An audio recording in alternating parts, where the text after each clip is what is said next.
Welcome everyone. Today we will discuss about another intergenic or interallelic interaction, that is complementary genes. And after that we will discuss about supplementary genes. This is also a intergenic interaction or non-allelic interaction. The first, complementary genes.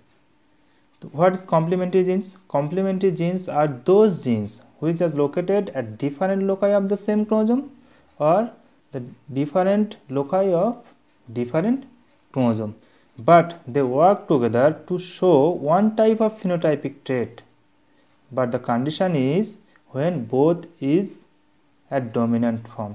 তার মানে বলছে complement জিন হচ্ছে তারা সেই জিন দুটো যারা একই ক্রোমোজোমের দুটো আলাদা লোকাসে অবস্থান করতে পারে বা দুটো আলাদা ক্রোমোজোমের বিভিন্ন লোকাসে বা আলাদা আলাদা লোকাসে অবস্থান করতে পারে, তাহলে তারা ইন্ডিপেন্ডেন্টলি এক্সপ্রেস করতে পারে না, বা এটাও বলা যেতে পারে ইন্ডিপেন্ডেন্টলি তারা সেম টাইপের ফিনোটাইপিক ট্রেট দেখায়, কিন্তু দুজনেই যদি অ্যাট এ টাইম ডমিন্যান্ট কন্ডিশনে চলে আসে সেক্ষেত্রে তারা অন্য একটা ফিনোটাইপটাকে নির্ধারণ করবে।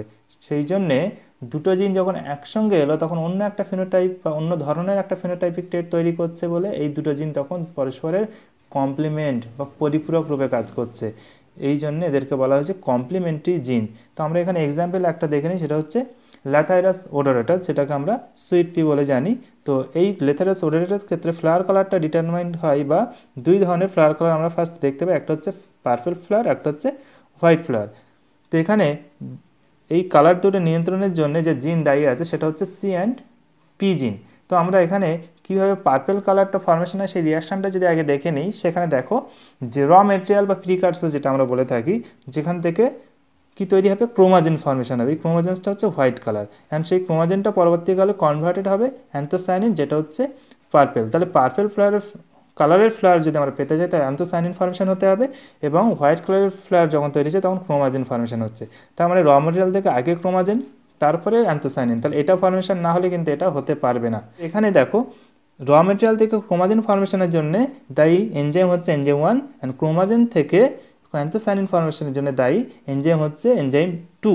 তাহলে এনজাইম 1 এটা কনভার্সনের জন্য দায়ী এবং এনজাইম 2 এই কনভার্সনের জন্য দায়ী, এবং enzyme 1 synthesised from gene C and enzyme 2 synthesised from gene P. তার মানে এই দুটো জিনের থেকেই কিন্তু এনজাইম 1 এনজাইম 2 ফর্মেশন হবে। তার মানে এখান থেকে এখন ফর্মেশন হতে গেলে সি জিন ডোমিনেন্ট কন্ডিশনে একমাত্র এটাকে ফর্মেশন করতে পারে, পি জিন ডোমিনেন্ট কন্ডিশনে একমাত্র এটাকে ফর্মেশন করতে পারে। তার মানে এখান থেকে এই পর্যন্ত আমাদেরকে অ্যান্থোসায়ানিন পিগমেন্টে পৌঁছাতে গেলে আমাদের সি অ্যান্ড পি দুটো জিন দুটোকেই কিন্তু ডোমিনেন্ট কন্ডিশনে আসতে হবে, তাহলে এনজাইম 1 ফর্মেশন হওয়া সম্ভব। তাহলে র মেটেরিয়াল ক্রোমাজেনে কনভার্টেড হবে, আর এনজাইম পি জিন ডোমিনেন্ট তাহলে এনজাইম 2 তৈরি হবে এবং ক্রোমাজেনসটা অ্যান্থোসায়ানিনে কনভার্ট হবে। তার মানে সি অ্যান্ড পি জিন বোথ যদি ডোমিনেন্ট কন্ডিশনে আসে, মানে দুজনের কমপ্লিমেন্টারি ভাবে যদি ডোমিনেন্ট কন্ডিশনে প্রেজেন্ট থাকে, তাহলে কিন্তু দুজন মিলে পার্পল কালারের ফ্লাওয়ারটা ফর্মেশন করবে। কিন্তু যে কোনো একজন যদি রিসেসিভ হয়, মানে 1 ডোমিনেন্ট 1 রিসেসিভ হয়, তাহলে হয় এনজাইম 1 ফর্মেশন হবে না, নাহলে এনজাইম 2 ফর্মেশন হবে না। যদি সি রিসেসিভ হয় তাহলে এনজাইম 1 ফর্মেশন হলো না, তাহলে এখান থেকে কনভার্সনটা বন্ধ হয়ে গেল। আবার যদি এনজাইম 2 তৈরির জন্য দায়ী জিন পি রিসেসিভ হয়, তাহলে এখানে এনজাইম 2 তৈরি হবে না, ফলে এখান থেকে এই পর্যন্ত কনভার্সন বা ক্রোমাজেন ফর্মেশন হলেও অ্যান্থোসায়ানিন ফর্মেশনটা হবে না। তাহলে এখানে যদি দেখা যায় সি অ্যান্ড পি জিন ইন্ডিপেন্ডেন্টলি কিন্তু তারা হোয়াইট কালারটাকেই ডিনোট করছে, কিন্তু যখন বোথ ডোমিনেন্ট কন্ডিশনে অ্যাট এ টাইম প্রেজেন্ট থাকছে, দুজন এনজাইম 1 এনজাইম 2 ফর্মেশন করে র মেটেরিয়ালটাকে ফার্স্ট ক্রোমাজেন দেন অ্যান্থোসায়ানিন ফর্মেশনের ফলেই কিন্তু পার্পল কালারটা ফর্মেশন হওয়া সম্ভব হয়েছে। তাহলে এখানে কিন্তু পার্পল কালার ফর্মেশনের সময় সি অ্যান্ড পি জিন পরস্পরের কমপ্লিমেন্ট রূপে কাজ করেছে। এখানে যেটা দেখানো হয়েছে দেখো, সি এবং পি জিনের অবস্থান, সি অ্যান্ড পি জিন ডিফারেন্ট লোকাসে অবস্থান করছে, হয় তারা একই ক্রোমোজোমে লোকেটেড অন সেম ক্রোমোজোম অথবা লোকেটেড অন ডিফারেন্ট ক্রোমোজোম। তার মানে সি অ্যান্ড পি জিন ডিফারেন্ট ক্রোমোজোমে অবস্থান করতে পারে। তাহলে ইন্টারাকশনটা অবশ্যই ইন্টারজেনিক ইন্টারাকশন হবে, কিন্তু এখানে কি বলছে, এখানে দুটো জিন ইন্ডিপেন্ডেন্টলি সেম রেসপন্স দেবে, কিন্তু যদি তারা বোথ ডোমিনেন্ট কন্ডিশন আসে সেক্ষেত্রে আদার্স টাইপের একটা ফিনোটাইপ তৈরি করবে। তো এখানে দেখো সি অ্যান্ড পি যখন ডোমিনেন্ট, এখানে ড্যাশ দেওয়া হয়েছে মানে হোমোজাইগাস হেটেরোজাইগাস হতে পারে, সেই জন্য পার্পল ফর্মেশন করবে। সি ডোমিনেন্ট পি রিসেসিভ, তার মানে এখানে এনজেম ওয়ান ফর্মেশন হবে, এনজেম টু ফর্মেশন হচ্ছে না, এই জন্য হোয়াইট ফ্লাওয়ার থেকে যাবে। সি রিসেসিভ পি ডোমিনেন্ট, তাহলে এনজেম ওয়ান তৈরি হচ্ছে না কিন্তু এনজেম টু তৈরি হবে, ফলে হোয়াইট। তার মানে পার্পল ফ্লাওয়ার হতে গেলে at a time C and P দুজনকে কমপ্লিমেন্টারি হয়ে প্রেজেন্ট থাকতে হবে, তাহলে কিন্তু পার্পলটা হচ্ছে। তার মানে সি অ্যান্ড পি ইন্ডিপেন্ডেন্টলি যখন তারা ডমিন্যান্ট কন্ডিশনে রয়েছে, অপরটা তখন রিসেসিভ, সেক্ষেত্রে কিন্তু সেম ফিনোটাইপ দেখাচ্ছে। কিন্তু যখন দুটো ডমিন্যান্ট কন্ডিশনে চলে আসে তখন পার্পল ফর্মেশন হচ্ছে ডিউ টু কমপ্লিমেন্টারি ইন্টারাকশান। এখানে দেখো সিড পেয়ার আমরা পার্পল এবং হোয়াইট কালারের দুটো ফ্লাওয়ার যুক্ত প্লান্টের মধ্যে ক্রস করেছি, তাহলে এখানে পার্পল ফ্লাওয়ার হচ্ছে C and P dominant both, এবং এখানে সি অ্যান্ড পি রিসেসিভ, ফলে সেখানে এনজেম ওয়ান এনজেম টু কোনোটাই ফর্মেশন হয়নি, ফলে হোয়াইট থেকে যাবে ফ্লাওয়ারটা। তাহলে এখানে গ্যামেট ফর্মেশন করলে যেহেতু হোমোজাইগাস ডমিন্যান্ট, তাহলে সিপি হবে, হোমোজাইগাস রিসেসিভ মানে এখানে স্মল সি স্মল পি হবে, এবং ডাইহাইব্রিড মানে চারটে চারটে করে গ্যামেট হবে। তাহলে আমরা এফ ওয়ানের 16টা মানে 16 অফস্প্রিং পাবো, তাহলে সেখানে হেটেরোজাইগাস এরকম ফর্মেশন হচ্ছে, এবং যেহেতু C and P dominant both, সেক্ষেত্রে কিন্তু কমপ্লিমেন্টারি অ্যাকশনের জন্য আমরা পার্পল কালার ফ্লাওয়ারটা পেয়েছি, কারণ enzyme one enzyme two formation হয়েছে, raw material converted first to chromogen then converted to anthocyanin with the help of enzyme two. তাহলে এখানে দুটো জিন প্রেজেন্ট আছে, দুটো এনজাইম আমরা পাবো, হলে পার্পল কালারের ফ্লাওয়ার আমরা পেয়েছি। এবার যদি আমরা সেলফিং করে F1 ইন্টু F1 করি, তাহলে সেক্ষেত্রে আমরা এই পার্পল কালার ফ্লাওয়ার যুক্ত অফস্প্রিংয়ের মধ্যে যখন ক্রস করছি, সেক্ষেত্রে চেকার বোর্ডে আমরা দেখব যে রেশিওটা কেমন আসে। তাহলে F1 জেনারেশন অপত্যের যখন আমরা সেলফিং করছি, তাহলে তাদের গ্যামেট ফর্মেশন করে যখন আমরা এদিকে মেল গ্যামেট এদিকে ফিমেল গ্যামেটগুলোকে প্লট করছি, তাহলে সেক্ষেত্রে গ্যামেটগুলো এরকম চারটে হবে এবং চারটে ডিফারেন্ট টাইপের হবে, এবং ক্রস করানোর পরে যে জিনোটাইপগুলো পাবো সেগুলো হচ্ছে এটা। তাহলে আমরা যেহেতু বলছি কমপ্লিমেন্টারি অ্যাকশনের জন্য দুটো ডমিন্যান্ট জিন অ্যাট এ টাইম প্রেজেন্ট থাকার জন্যে পার্পল ফ্লাওয়ার হচ্ছে এই এক্সাম্পলটাতে, তাহলে সেক্ষেত্রে যেখানে সি অ্যান্ড পি ডমিনেন্ট হবে সেখানে কী হবে পার্পল। তাহলে এখানে এখানে এখানে তাহলে এই ঘরগুলো যদি আমরা দেখি যেখানে C and P both dominant, তাহলে সেক্ষেত্রে কিন্তু পার্পল হচ্ছে। তাহলে এই নটায় গ্রিন কালারের যে কটা আমরা প্রেজেন্ট করেছি এইভাবে যদি দেখো, তাহলে এই নটা হচ্ছে আমাদের পার্পল কালারের ফ্লাওয়ার। এবার সি বা পি যে কোনো একটা যদি রিসেসিভ হয় সেক্ষেত্রে কিন্তু হোয়াইট হবে। তাহলে আমরা যদি এখানে দেখি সি ডমিন্যান্ট পি রিসেসিভ, তাহলে হোয়াইট হবে, যেহেতু এনজেম ওয়ান ফর্মেশন হচ্ছে। এখানে যদি দেখে সি ডমিন্যান্ট পি রিসেসিভ, তাহলে সেখানে এনজেম ওয়ান হচ্ছে এনজেম টু হচ্ছে না, সেই জন্য হোয়াইট থেকে গেল। এখানে যদি দেখা যায় তাহলে সেম হোয়াইট থাকছে। এখানে দেখো সি রিসেসিভ মানে এনজেম ওয়ান ফর্মেশন হচ্ছে না কিন্তু এনজেম টু ফর্মেশন হচ্ছে, তাহলে তাতেও কোনো লাভ হবে না, তাহলে কনভার্সনটা আলটিমেটলি আমার থেমেই যাবে। তাহলে এই কনভার্সনটা অ্যান্থোসায়ানিন পর্যন্ত হতে গেলে কিন্তু এনজেম ওয়ান এবং টু দুটোই মাস্ট, সেই জন্য যে কোনো একটা হলে হবে না। তাহলে এই জন্য প্রত্যেকটার ক্ষেত্রে যে ক্ষেত্রে আমরা একটা ডমিন্যান্ট একটা রিসিভ দেখছি সেক্ষেত্রে কিন্তু হোয়াইট হচ্ছে। আর শেষেরটা যদি দেখি তাহলে এখানে C and P both recessive, তাহলে এনজেম ওয়ান টু দুটোই অ্যাবসেন্ট, তাহলে সেক্ষেত্রেও হোয়াইট হবে। তাহলে আমরা যদি ফিনোটাইপটা দেখি, তাহলে গ্রিন কালারে যেগুলো রিপ্রেজেন্ট করা হয়েছে সেগুলো হচ্ছে নটা আমাদের পেয়েছি পার্পল কালারের ফ্লাওয়ার, এবং এখানে যদি কাউন্ট করে দেখা যায় তাহলে এগুলো হচ্ছে 7টা হচ্ছে আমার হোয়াইট কালার ফ্লাওয়ার। তাহলে ফিনোটাইপ রেশিও যদি দেখা যায় 9:7 হবে। তাহলে এটা কিন্তু নর্মাল যে মেন্ডেল ডাইহাইব্রিড ক্রসের রেশিও 9:3:3:1 সেটারই মডিফিকেশান, কারণ এখানে 3 3 আর 1 এই কটা কম্বিনেশন একসঙ্গে হয়ে কিন্তু 7টা হয়েছে। তাহলে এটা হচ্ছে নর্মাল মেন্ডেল রেশিও থেকে একটু আলাদা, সেটা হচ্ছে 9:7। তার মানে কি হচ্ছে কমপ্লিমেন্টারি জিনের ক্ষেত্রে কিন্তু দুটো জিন ইন্টারাকশান করছে, যে ক্ষেত্রে সেই জিনগুলো ইন্ডিপেন্ডেন্টলি ডমিন্যান্ট কন্ডিশনেও যদি থাকে এবং তার অপরটা যদি রিসেসিভ কন্ডিশনে থাকে, সেক্ষেত্রে তাদের এক্সপ্রেশনটা সেম টাইপের মানে হোয়াইট হচ্ছে। কিন্তু যখন দুজন বোথ ডমিন্যান্ট কন্ডিশনে চলে আসে তখন কিন্তু এনজেম ওয়ান এবং টু ফর্মেশন করে ডিফারেন্ট টাইপের একটা ফিনোটাইপ যেটা পার্পল ফ্লাওয়ারটা তৈরি করছে। এটা কিন্তু হয়েছে শুধুমাত্র কমপ্লিমেন্টারি জিন অ্যাকশনের জন্য। তো এবার আমরা দেখে নেব supplementary genes. So what is supplementary genes? Supplementary genes are those genes which located at different loci of same chromosome or different loci of the different chromosome, but one gene express itself independently but other do not.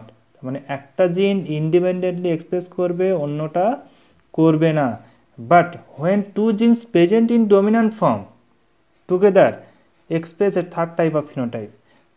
তাহলে কি বলছে এখানেও কিন্তু দুটো জিনের মধ্যে interaction অর্থাৎ ইন্টারজেনিক interaction, যেখানে একটা জিন ইন্ডিপেন্ডেন্টলি নিজেকে এক্সপ্রেস করবে কিন্তু অপরটি এক্সপ্রেস করবে না, কিন্তু বোথ ডমিন্যান্ট কন্ডিশনে যদি চলে আসে সেক্ষেত্রে সেটা কিন্তু থার্ড টাইপের একটা ফিনোটাইপ তৈরি করবে। এটাই হচ্ছে সাপ্লিমেন্টারি। তাহলে একটা জিন এক্সপ্রেস করছে আর একটা করছে না, কিন্তু দুটো ডমিন্যান্ট হলে দুজনের সম্পর্ক হয়ে যাচ্ছে, মানে সাপ্লিমেন্ট হয়ে কী করছে, থার্ড টাইপের ফিনোটাইপ ফর্মেশন করছে। তো এখানে এক্সাম্পল আমরা যেটা দেখবো সেটা হচ্ছে কিন্তু কোট কালার ইন মাইস। তাহলে মাইসের কোট কালার, যেটা আমরা রিসেসিভ এপিস্টাইসিসের এক্সাম্পল নিয়েছি, সেম এক্সাম্পলটা আমরা এখানে দেখাবো। তাহলে এখানে যেটা দেখানো হয়েছে দেখো, তাহলে এখানে দুটো জিন কন্ট্রোল করছে কোট কালারটাকে, একটা সি অ্যান্ড একটা এ। তাহলে সি জিন একই ক্রোমোজোমে দুটো আলাদা লোকাসে অবস্থান করতে পারে, অথবা দুটো আলাদা ক্রোমোজোমে কিন্তু সে অবস্থিত হতে পারে, সেক্ষেত্রে ইন্টারাকশানটা সেম হবে। তাহলে ডেফিনেশন থেকে যেটা পেলাম, তাহলে একটা জিন সে নিজেকে ইন্ডিপেন্ডেন্টলি এক্সপ্রেস করবে। তাহলে এখানে সি জিন দেখো ডমিন্যান্ট কন্ডিশনে সে ব্ল্যাক ফর্মেশন করছে, এর এক্সপ্রেশন নেই। আবার সি জিন রিসেসিভ কন্ডিশন যখন রয়েছে তখন অ্যালবাইনো হয়েছে, মানে এখানে ব্ল্যাক পিগমেন্ট করেছিল সি জিন, এখানে কোনো পিগমেন্ট ফর্মেশন হয়নি, তার মানে এ জিন কোনো এক্সপ্রেশন দেয়নি, সেই জন্য অ্যালবাইনো হয়েছে। আবার যদি দেখা যায় C and A both dominant হয়ে যাচ্ছে, মানে সাপ্লিমেন্ট হিসেবে পরস্পরের সঙ্গে ডিফারেন্ট টাইপের ফিনোটাইপ, মানে আগৌটি কালার তৈরি করছে, এবং যদি দুটোই রিসেসিভ হয় সেক্ষেত্রে কিন্তু এ জিনের কোনো এক্সপ্রেশন নেই, ফলে এখানেও কোনো পিগমেন্ট তৈরি হয় না, সেই জন্য কিন্তু অ্যালবাইনো হয়েছে। তাহলে দেখো এখানে সি জিনটা নিজেকে এক্সপ্রেস করলো, কিন্তু এ জিনের কোনো এক্সপ্রেশন নেই, কিন্তু দুজন একসঙ্গে এলে কী হচ্ছে, ডিফারেন্ট টাইপের একটা ফিনোটাইপিক ট্রেট তৈরি করছে, যেটা এখানে আগৌটি কালার হচ্ছে। ইন দ্য কেস অফ মাইসের কোট কালারের ক্ষেত্রে কিন্তু এটা হচ্ছে। তাহলে এটাকে যদি আমরা একটা ক্রসের সাহায্যে এক্সপ্রেস করি, সেক্ষেত্রে রেশিওটা কেমন হবে বা এর এক্সপ্লেনেশনটা কিন্তু আরও সহজ হবে। তাহলে এখানে একটা ব্ল্যাক কোট কালারের মাইস, একটা হচ্ছে অ্যালবাইনো কোট কালারের মাইস নেওয়া হয়েছে। তো এখানে সি ডমিনেন্ট এ রিসেসিভ, তাহলে সি ডমিনেন্ট মানে ব্ল্যাক এক্সপ্রেশন করেছে, তাহলে সি এখানে তার এক্সপ্রেশন দেখাচ্ছে ইন্ডিপেন্ডেন্টলি, কিন্তু এখানে সি রিসেসিভ এ ডমিনেন্ট, তাহলে এর কোনো এক্সপ্রেশন নেই বলে এটা অ্যালবাইনো হয়েছে। তাহলে দুটো জিন ইন্টারাকশনের মধ্যে একটা জিন ইন্ডিপেন্ডেন্টলি এক্সপ্রেস করছে আর একটা এক্সপ্রেশন দিচ্ছে না, কিন্তু বোথ ডমিনেন্ট একসাথে এলে কী হয় সেটা দেখি। তাহলে এবার এখান থেকে যখন আমরা ক্রসটা করাচ্ছি, তাহলে এখান থেকে গ্যামেট ফর্মেশন হচ্ছে ক্যাপিটাল সি স্মল এ টাইপের 4টে এবং স্মল সি ক্যাপিটাল এ টাইপের 4টে। তাহলে এখানে 16 অফস্প্রিং যেটা আমরা পাচ্ছি, সেখানে দেখো heterozygous for C and heterozygous for A, তাহলে সেক্ষেত্রে একটা একটা করে ডমিন্যান্ট প্রেজেন্ট থাকছে, সেই জন্য সেখানে সাপ্লিমেন্টারি জিন অ্যাকশনের জন্য কী হয়েছে, ডিফারেন্ট টাইপের একটা ফিনোটাইপ অ্যাগৌটি হয়েছে, ব্ল্যাক অ্যান্ড অ্যালবাইনো বাদে অন্য একটা ফিনোটাইপ কিন্তু এখানে ফর্মেশন করেছে। এবার F1 অপত্যের আমরা সেলফিং করালাম, তাহলে সেলফিং করালে যেটা পাবো, তাহলে সেক্ষেত্রে আমরা গ্যামেট ফর্মেশন করি, তাহলে আমাদের এগারোটি কালারের যে অপত্যগুলো পেয়েছি তাদের মধ্যে সেলফিং করলে, তাহলে এবার এখান থেকে যে গ্যামেটগুলো ফর্মেশন হবে সেটা হচ্ছে এই টাইপের গ্যামেট। তাহলে মেল গ্যামেটগুলোকে আমরা একটা সাইডে প্লট করেছি, আদার সাইডে আমরা ফিমেল গ্যামেটগুলোকে প্লট করেছি। তাহলে এখান থেকে ক্রস করে যে জিনোটাইপগুলো আমরা পাচ্ছি, সেই জিনোটাইপগুলো যদি খেয়াল করা যায়, তাহলে যেখানে যেখানে C and A both dominant হবে, সেখানে সাপ্লিমেন্টারি জিন অ্যাকশনের জন্য আমরা কী পাবো, সেখানে আগৌটি কালার পাবো। তাহলে দেখি কোথায় কোথায় আমাদের C and A both dominant আছে। তাহলে এখানে ডমিন্যান্ট, এখানে ডমিন্যান্ট, তাহলে এই গ্রিন কালার দিয়ে যেগুলো রিপ্রেজেন্ট করেছি দেখো প্রত্যেকটাতেই C and A both dominant, সেটা হোমোজাইগাস বা হেটেরোজাইগাস যেটাও হতে পারে, বোথ ডমিন্যান্ট। সেক্ষেত্রে কিন্তু কী হবে, 11টি কোট কালার হচ্ছে মাইসের। তাহলে এখানে আমরা সেই সংখ্যাটা যদি এইভাবে দেখি, তাহলে আমরা 9টা পাবো। এবার যেটা দেখছি যে সি যেহেতু ইন্ডিপেন্ডেন্টলি নিজেকে এক্সপ্রেস করছে, ফলে সি যেখানে থাকবে তার এক্সপ্রেশন দেবে, তাহলে সি ব্ল্যাক কালারটা এক্সপ্রেস করবে। তাহলে দেখো এখানে সি ডমিন্যান্ট এ রিসেসিভ, তাহলে এখানে সি এক্সপ্রেস করেছে নিজেকে ব্ল্যাক। এখানে সি হেটেরোজাইগাস কন্ডিশনে থাকলেও নিজেকে এক্সপ্রেস করেছে, তাহলে এটা হোমোজাইগাস কন্ডিশন, এটা হচ্ছে হেটেরোজাইগাস। তাহলে দুটোতেই কিন্তু সি নিজেকে এক্সপ্রেস করলে ইন্ডিপেন্ডেন্টলি, ফলে সেখানে ব্ল্যাক কালার আমরা এই 3টে জায়গাতে পেয়েছি, যেটা ব্রাউন কালার দিয়ে দেখানো হয়েছে। এবারে আসি সি রিসেসিভ, তাহলে এখানে এবং অলসো এখানেও যদি আমরা দেখি সি কিন্তু রিসেসিভ, তাহলে এক্ষেত্রে এ জিনটা হোমোজাইগাস ডমিন্যান্ট, হেটেরোজাইগাস ডমিন্যান্ট এবং রিসেসিভ। তাহলে এখানে এ জিনের কোনো এক্সপ্রেশন নেই বা সে কোনো পিগমেন্ট তৈরি করলো না, সেই জন্য অ্যালবাইনো কালারটা রয়ে গেল। তাহলে এখানে সি এবং এ জিনের মধ্যে ইন্টারাকশান হলো, তাহলে সি জিন নিজেকে দেখো ইন্ডিপেন্ডেন্টলি এক্সপ্রেস করছে, কিন্তু এ জিন অপর যেটা তার সাপ্লিমেন্টারি জিন যেটা ছিল সে কিন্তু নিজেকে এক্সপ্রেস করলো না। কিন্তু যখন দুজন অ্যাট এ টাইম ডমিন্যান্ট কন্ডিশনে প্রেজেন্ট থাকছে, তখন কিন্তু ডিফারেন্ট টাইপের একটা ফিনোটাইপ তৈরি করছে। তাহলে কমপ্লিমেন্টারির সঙ্গে সাপ্লিমেন্টারি জিনের ডিফারেন্স কিন্তু এই জায়গাটাতে, ওটাও কমপ্লিমেন্টারি জিনের ক্ষেত্রে দুটো জিনের মধ্যে ইন্টারাকশান, কিন্তু দুজনাই ইন্ডিপেন্ডেন্টলি সেম টাইপের ফিনোটাইপিক ট্রেট এক্সপ্রেস করে, কিন্তু বোথ ডমিন্যান্ট কন্ডিশনে অন্য একটা ফিনোটাইপ তৈরি করছে। কিন্তু এখানে যেটা বলছে, দুটো জিনের ইন্টারাকশান, একটা জিন ইন্ডিপেন্ডেন্টলি নিজেকে এক্সপ্রেস করবে কিন্তু অপর জিনটা এক্সপ্রেস করছে না, এটাই শুধু ডিফারেন্স।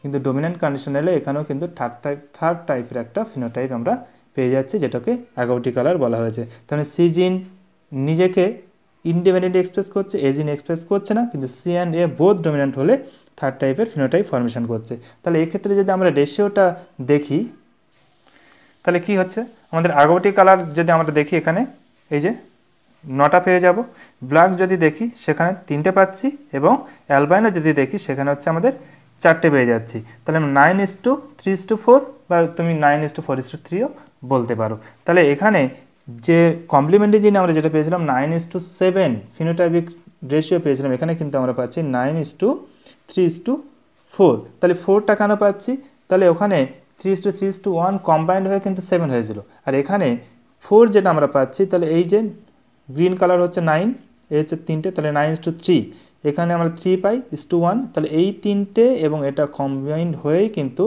9:3:4 হয়ে যাচ্ছে ফিনোটাইপিক রেশিওটা। তাহলে এই হচ্ছে আমাদের কমপ্লিমেন্টারি অ্যান্ড সাপ্লিমেন্টারি জিন। কমপ্লিমেন্টারি জিন মিনস হচ্ছে দুজনের পরিপূরক, আর সাপ্লিমেন্টারি মানে হচ্ছে দুজনের সম্পূরক। তাহলে প্রথমটাতে কিন্তু ইন্টারাকশানের সময় দুজন ইন্ডিপেন্ডেন্টলি কিন্তু সেম টাইপের ফিনোটাইপ এক্সপ্রেস করছিল, যখন একসঙ্গে ডমিন্যান্ট কন্ডিশনে আসছিল তখন ডিফারেন্ট টাইপের ফিনোটাইপ। সাপ্লিমেন্টারির ক্ষেত্রে হচ্ছে দুটো জিনের মধ্যে একটা ইন্ডিপেন্ডেন্টলি নিজেকে এক্সপ্রেস করবে, অপরটা করবে না, কিন্তু দুজন একসঙ্গে ডমিন্যান্ট কন্ডিশনে এলে থার্ড টাইপের ফিনোটাইপ এক্সপ্রেস করবে। তাহলে এটাই হচ্ছে দুজনের মধ্যে কিন্তু বেসিক ডিফারেন্স, এবং ওখানে রেশিওটা কমপ্লিমেন্টারি জিনের ক্ষেত্রে আমরা পেয়েছি 9:7, and in case of supplementary জিন উই গেট 9:3:4 ফিনোটাইপিক রেশিও। তো নেক্সট ভিডিওতে আমরা কোলাবোরেটর জিন অ্যান্ড ডুপ্লিকেটিং জিন নিয়ে ডিসকাস করব। Thank you so much.